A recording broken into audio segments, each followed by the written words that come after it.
What would you do if you were left to die in the snow by your own people, only to be lifted from the frozen ground by a silent warrior who sees fire in you when you feel only ashes? Would you surrender to despair or fight to claim a new life? The wind was a razor, slicing across the endless white expanse. Its howl, the only sound in a world frozen silent. Each breath I drew was a shard of ice in my lungs. The sun was a pale, indifferent disk in a slate-gray sky, offering no warmth, only a flat, unforgiving light that seemed to leach the very color from the world. My name is Alara Vance, and I was dying. The snow had been falling for 3 days, a relentless curtain of white that had swallowed the horizon and with it the last trace of the wagon train. They were gone. Just hours ago, their canvas tops had been dark smudges against the snow, the promise of shelter and company. Now there was nothing. Only the snow, the wind, and the crushing weight of silence. My lips were cracked and bleeding, my skin stretched taut over my bones, a fragile parchment of a woman I no longer recognized. My dress, a relic from another life, was thin and ragged, offering little protection against the cold that had sunk deep into my marrow. My husband Thomas had been the one with the thick furs. He was gone now too, taken by a fever that had burned through him like a wildfire a week ago. We had buried him in the frozen ground, a task that had stolen the last of my strength, and it seemed the last of my worth to the others. The night they left me, the air had been so cold it felt solid. We had huddled around a sputtering fire, the faces of the other settlers illuminated in the flickering, desperate light. I saw the looks exchanged over my head, the grim, practical nods. I saw it most clearly in the eyes of Silas Blackwood, the wagon master. He was a hard man, carved from granite and stubbornness, his beard frosted with ice. His gaze on me was not one of pity, but of calculation, as if he were weighing my life against a sack of flour. "We can't afford the dead weight, Alara," he'd said. His voice a low rumble that was nearly lost to the wind. He didn't have the decency to sound regretful. "Dead weight I had," whispered my voice, raw and thin. "Thomas was your friend. He fought beside you. Thomas is gone," Silas had clipped back, his eyes as cold as the steel of his rifle. "And you're a ghost haunting this train. We're moving faster at first light. If you can't keep up, we can't wait." It wasn't a warning. It was a verdict. I knew then I wouldn't see the dawn with them. They left before the sun rose, their departure, a silent, ghostly procession. They didn't even leave me a spare blanket, just a single half-empty water skin tossed beside me, the water inside already slushy with ice. A final, cruel insult.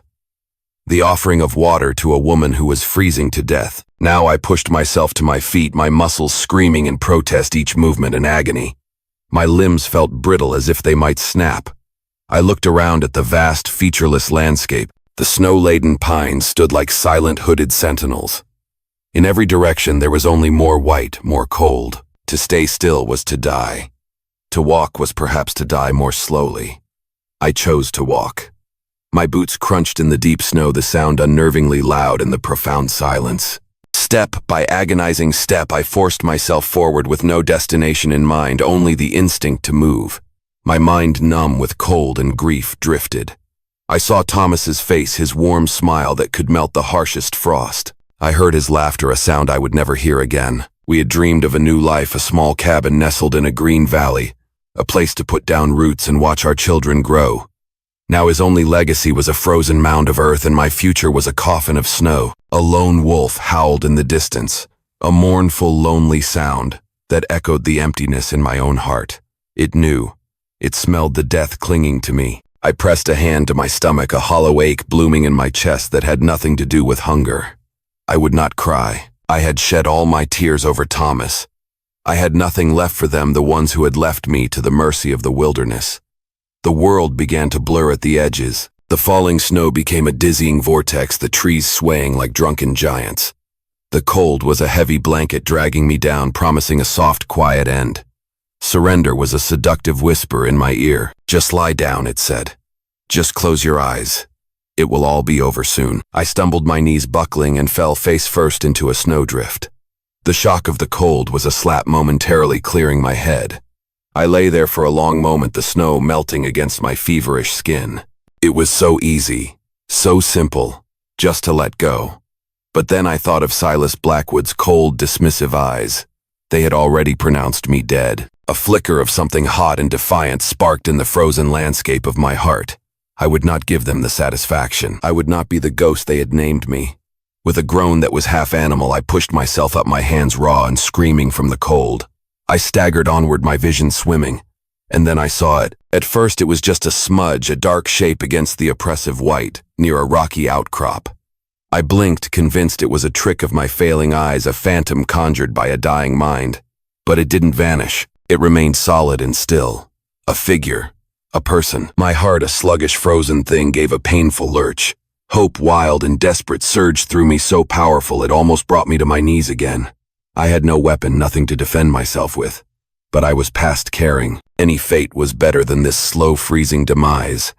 As I drew closer, stumbling through the deep drifts, the figure resolved into the shape of a man. He was tall and broad, wrapped in thick furs that made him seem a part of the landscape itself. He stood motionless, watching my clumsy approach, a long rifle held loosely in one hand. His face was framed by a cascade of straight black hair, his features sharp and severe, as if carved from the very rock he stood beside. His breath plumed in the frigid air. He was an Indian warrior. The settlers had spoken of them in hushed, fearful tones around the campfire. Savages, they called them, raiders who swept down from the mountains like the winter wind itself. I had never seen one up close. Now one stood between me and death. I stopped a dozen paces from him, swaying on my feet, the last of my strength gone. He watched me, his dark eyes unreadable, missing nothing. I opened my mouth, but only a dry rasp escaped. I swallowed the ice in my throat and tried again, forcing the words out. "Help me," I croaked. My voice was a pathetic whisper, nearly stolen by the wind. "I'm freezing." The man remained silent, his expression unchanging. His gaze flickered to the pathetic, half-frozen waterskin at my belt. Then slowly, he raised a gloved hand and made a sweeping gesture at the snow-covered ground all around us. The message was clear. Water was everywhere, and it was as useless to me as dust. A wave of despair washed over me, so cold it burned. "Please," I gasped the word, tearing from my throat in a sob. "Fire. I need a fire." I took one more stumbling step and my legs finally gave out. I collapsed into the snow, my vision tunneling to black. As the darkness closed in, I saw him move. He walked toward me, his steps sure and silent in the deep snow. He knelt, and for a moment I thought he would just leave me. But then a strong hand touched my face, the rough texture of his glove a strange comfort. His touch was assessing, deliberate. He exhaled a soft cloud of mist as if he had come to a decision. Then strong arms were scooping me up from the snow. I was lifted as if I weighed no more than a child. I remember the scent of pine and wood smoke and leather, a feeling of surprising warmth from his body.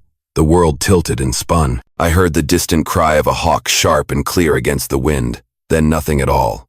I woke to warmth. It was the first thing I registered, a deep, penetrating warmth that seemed to be melting the ice from my very soul. My body ached with a profound, bone-deep weariness, but the shivering had stopped. I was lying on a bed of soft, thick furs, a heavy hide blanket covering me.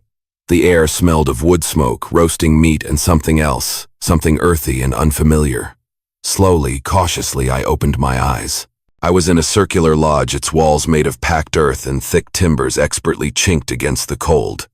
In the center of the room, a fire burned in a shallow pit, its embers glowing with a soft, hypnotic light. Smoke curled lazily upward toward an opening in the roof where I could see a small patch of the gray winter sky. This was no settler's cabin. Then I heard a soft, rhythmic sound. I turned my head, wincing at the sharp pain in my neck, and saw him. The warrior. He sat across the fire from me, his posture relaxed but alert. He was tending to a pair of snowshoes, his long, deft fingers weaving a new strap with practiced ease. His furs were thrown back, and in the firelight I could see the strong lines of his face, the high cheekbones, the firm set of his jaw. His dark hair hung loose over his shoulders, gleaming like a raven's wing. He didn't look up, didn't acknowledge that I was awake, and the silence stretched between us, thick with unspoken questions. My mouth was dry, my throat raw. "What is this place?" I rasped, my voice still weak. He paused in his work, but still didn't look at me. "You are safe from the storm." It wasn't the answer I was looking for. I pushed myself up onto my elbows, the movement sending a wave of dizziness through me. The fur bed was impossibly soft. You carried me. You could not walk. Why?" The question burst from me sharper than I intended. "Why didn't you just leave me to the wolves? It would have been easier." Now he did look at me. His eyes were dark and deep, and in their depths I saw the reflection of the fire. They held no pity, but something else. Something I couldn't name. The winter had not yet claimed you, he said, his voice a low, calm baritone. I saw a fire in your eyes even as the cold was taking you. It is not my way to let such a fire go out. His words unsettled me. I had felt nothing but a cold, dying ember within myself.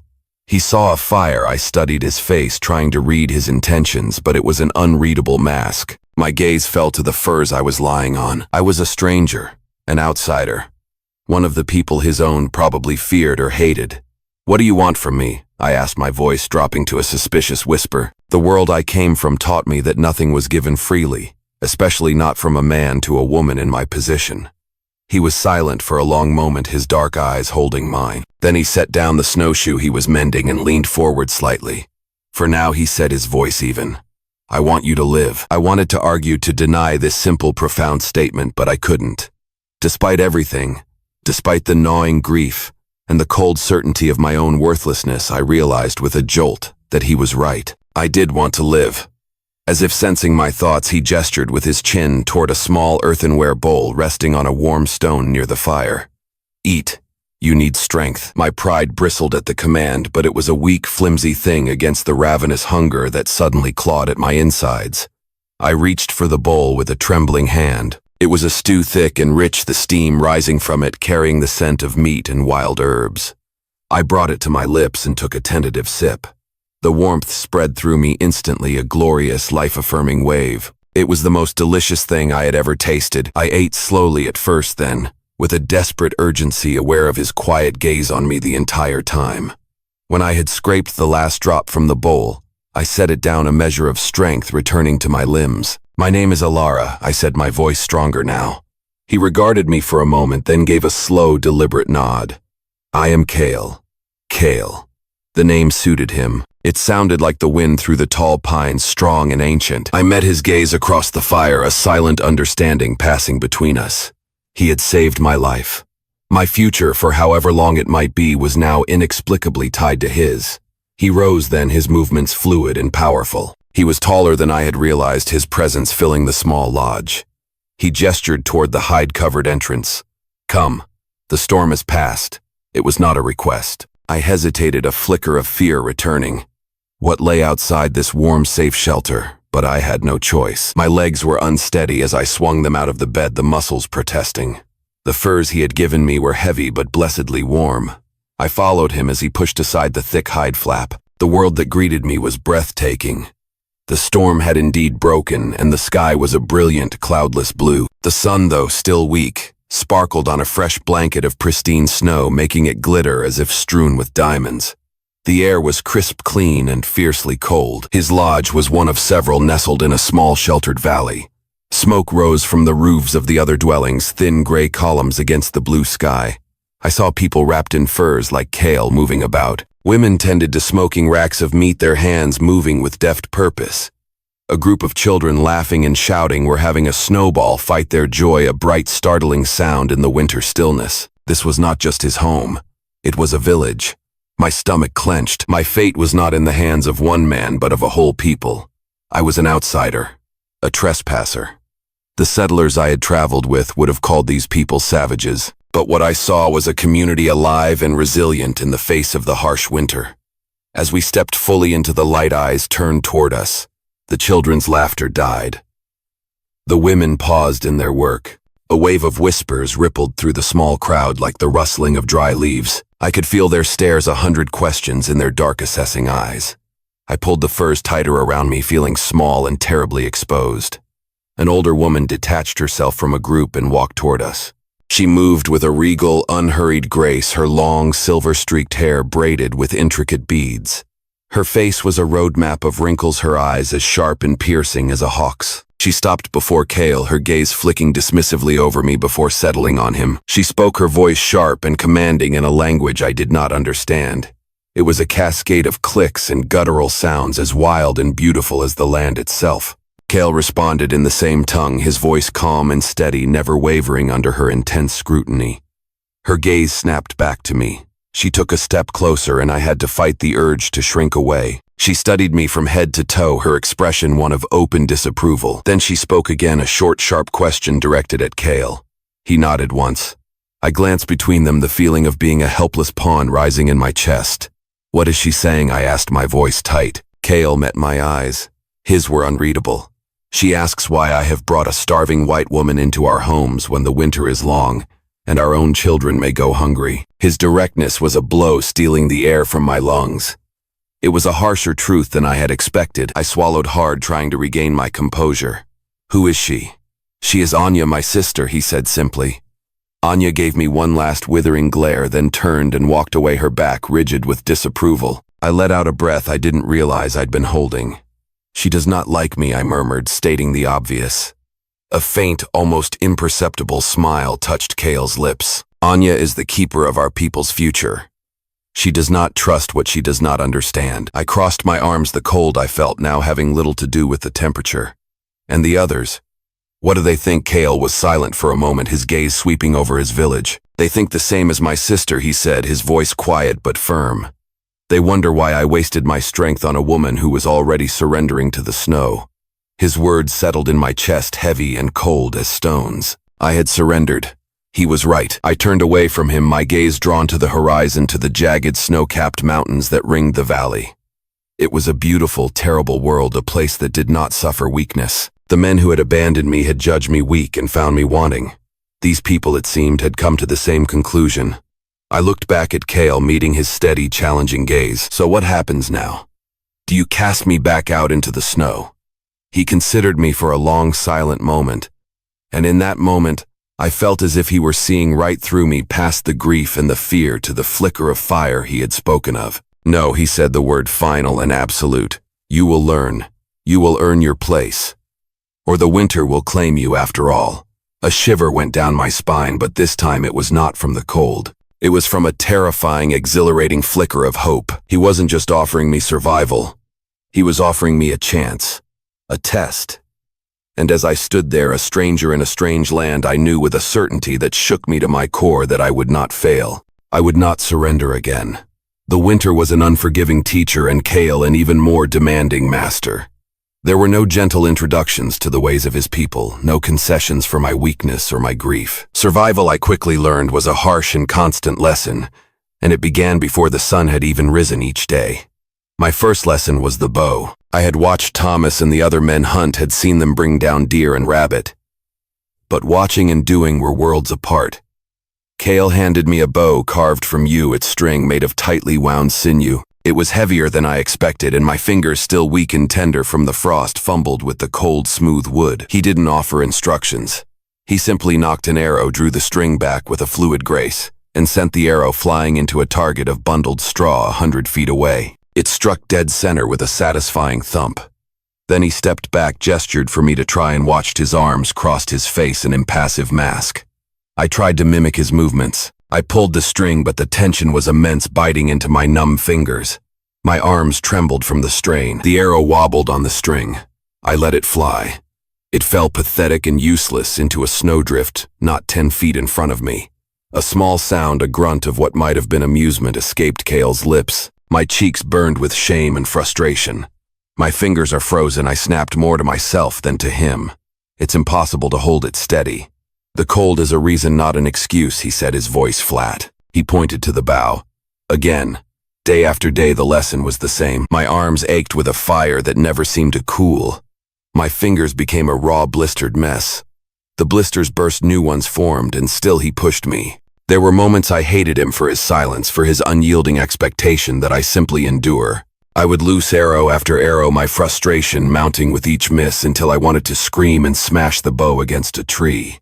But his quiet presence, his unwavering gaze held me in check. Slowly, imperceptibly at first, things began to change. My muscles hardened. The ache became a familiar burn.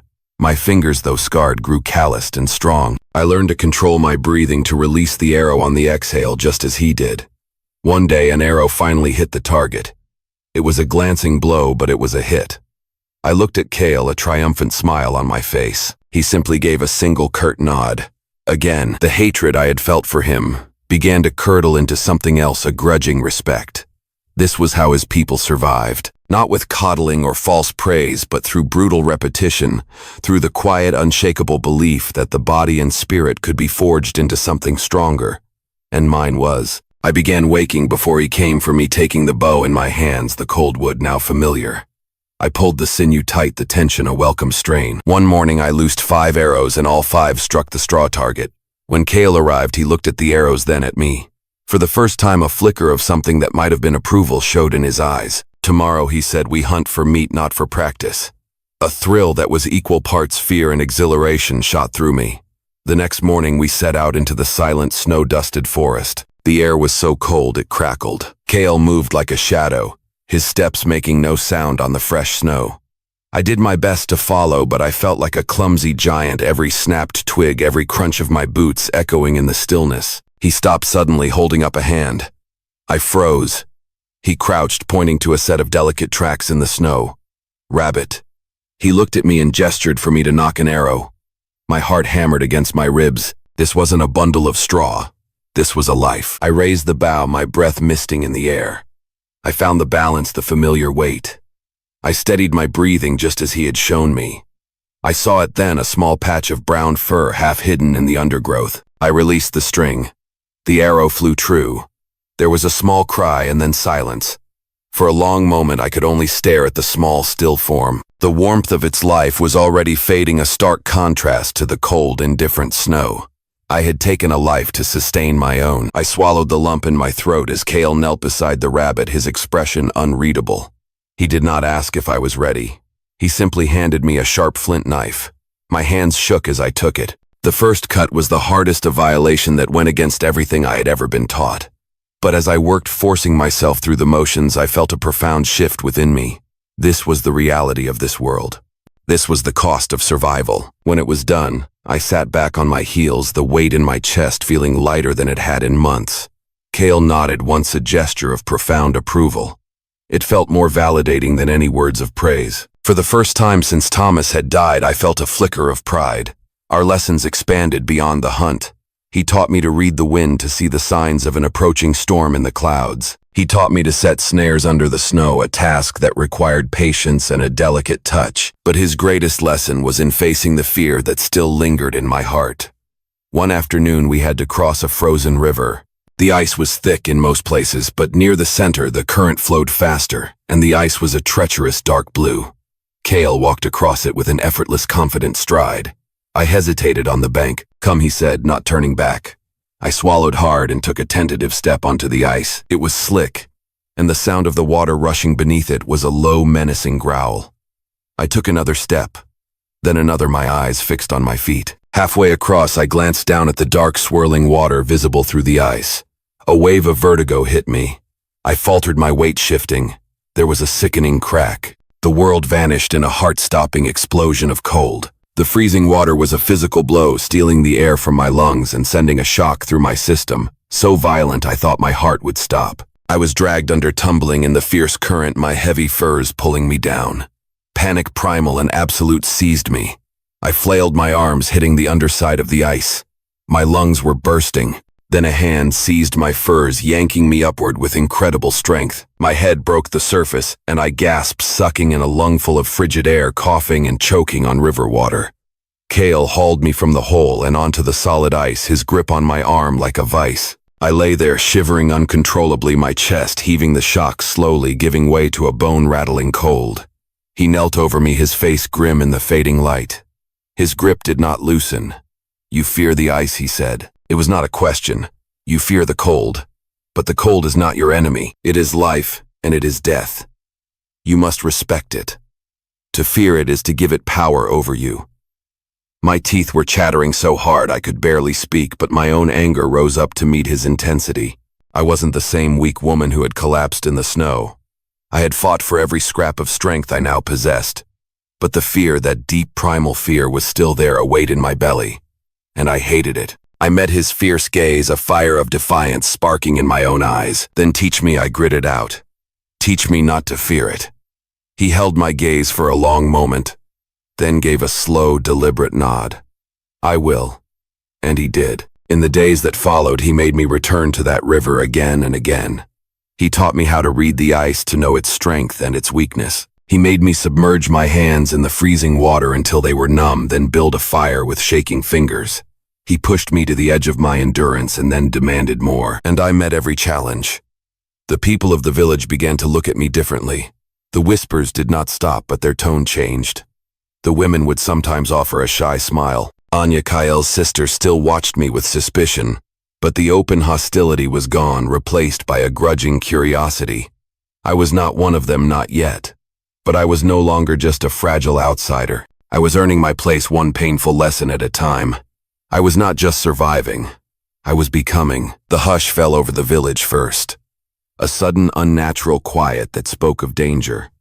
The children's play ceased. The women looked up from their work, their faces etched with concern. I felt it too, a prickling on my skin, the instinct of a hunted animal. I tightened my grip on the knife at my belt, my pulse quickening. Kyle was already standing at the edge of the valley, a tall, unmoving silhouette against the snow. His gaze was fixed on the ridgeline where the forest gave way to the open plains. I followed his line of sight and saw them. Riders. 5 of them, dark figures on horseback, moving slowly, deliberately toward us. My blood ran cold. I recognized them even from this distance. The broad-shouldered slump of the leader, the arrogant way they sat their saddles. It was Silas Blackwood and his men. They had come back. A part of me had always known they would, that they couldn't stand the thought of me surviving what they had condemned me to. They reined in their horses just outside the village, their mounts snorting and stamping in the snow. Silas scanned our small settlement. His eyes narrowed, his expression a contemptuous sneer. His hand rested near the pistol at his hip. He wasn't here to talk. But then neither was Cale. Well, well, Silas called out, his voice a harsh mockery of cheer that carried on the cold, still air. Look what the winter coughed up. I'd have sworn you were wolf meat by now, Alara. I forced myself to step forward to stand beside Cale, my boots sinking into the snow. I kept my chin high, my gaze locked on Silas, though every instinct screamed at me to hide. His eyes landed on me sharp and assessing a flicker of genuine surprise in their depths, before it was replaced by a possessive glint. He spat a brown stream of tobacco juice onto the clean white snow. We've come for what's ours, he declared, his gaze sweeping over to Cale. You've got something that belongs to us. The stillness in Cale's frame was more menacing than any threat. She belongs to no one, he said, his voice quiet yet carrying the weight of thunder. Silas let out a short, humorless laugh. She ain't yours either, savage. She's a white woman. She belongs with her own kind. He looked back at me, his smile turning ugly. You made a mistake, girl. This ain't your world. You think playing house with these primitives will change what you are? The weight of my past crashed down on me in that moment. The pitying looks in the wagon, the whispers of dead weight, the absolute certainty in their eyes that my life was over. They had already buried me. I took a slow step forward, my voice ringing out clear and steady in the cold air. This land has already claimed me, Silas, I said, my words sharp as flint. It will not have you. His expression darkened. You don't get a choice in the matter. You're coming with us. Now. Cale shifted his weight, a subtle movement, but the air between us grew taut as a bowstring. She stays. That was all it took. Silas's hand blurred as it moved toward his gun, but he had underestimated both of us. He had judged me by the broken woman he had abandoned. He had no idea what I had become. Before his fingers even touched the handle of his pistol, Cale's knife was in his hand, a flash of deadly steel. At the same time I was moving. I had an arrow knocked before I was even conscious of the thought. I dropped to one knee the way Cale had taught me, drawing and aiming in one fluid motion. A gunshot cracked through the silence, deafeningly loud, but I was already a moving target. The bullet hissed past my ear, inches from my head. I didn't flinch. I released my arrow. It flew with a whisper of deadly intent, crossing the space between us in a heartbeat. It struck Silas's gun arm, pinning his forearm to the thick leather of his saddle. He roared in pain and shook his pistol, clattering uselessly into the snow. The other riders, who had been reaching for their own weapons, froze their faces, a mixture of disbelief and fear. Cale moved like the winter wind itself, a blur of motion. He closed the distance in 3 silent strides, his knife at the throat of the nearest rider before the man could even cry out. The others scrambled, their momentary hesitation costing them dearly.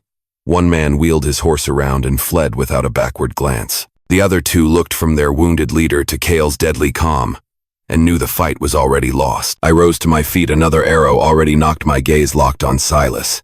He stared at me, his face pale, his jaw clenched in agony, and for the first time I saw something in his eyes I had never seen there before, fear. He was looking at me, but he wasn't seeing the grieving widow. He was seeing the woman I was now.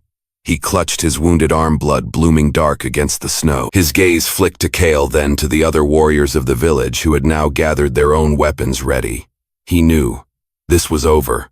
He spat again, his anger a pathetic, impotent thing. "You think this changes anything?" he hissed, his voice low, meant only for me. "You'll always be one of us.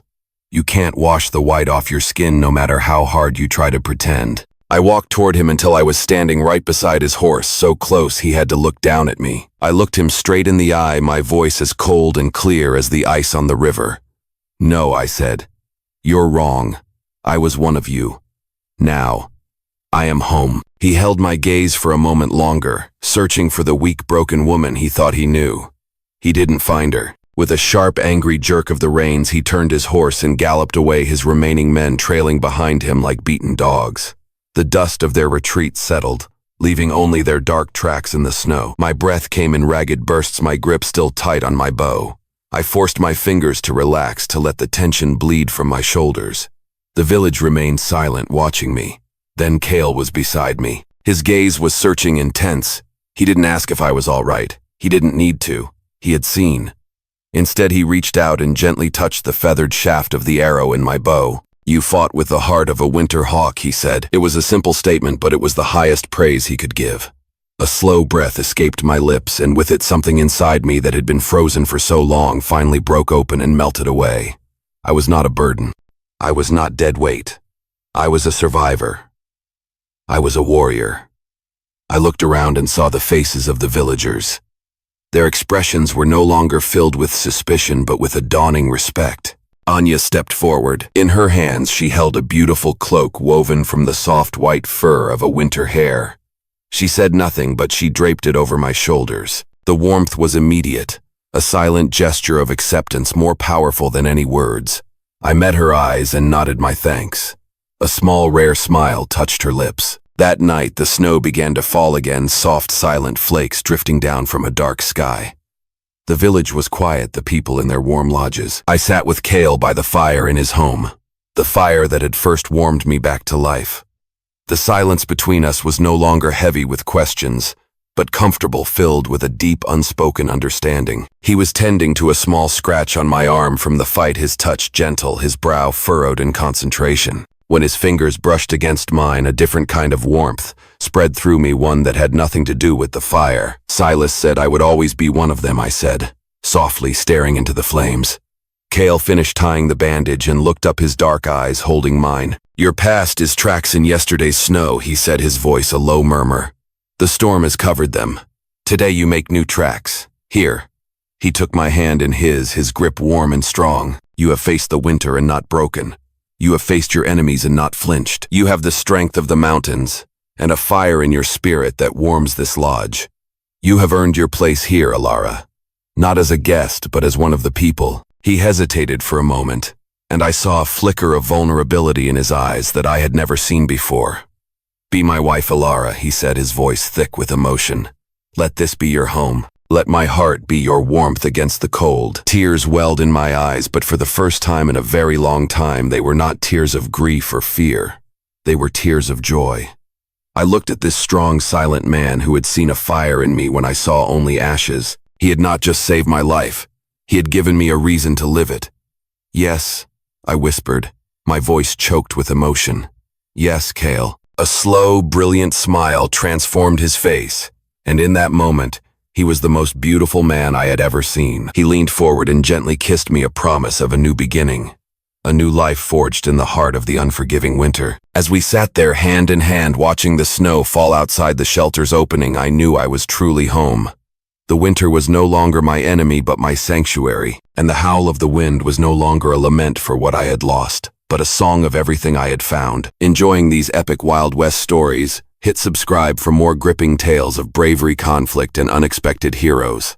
Now tap the video on screen to experience a story with a twist you'll never forget.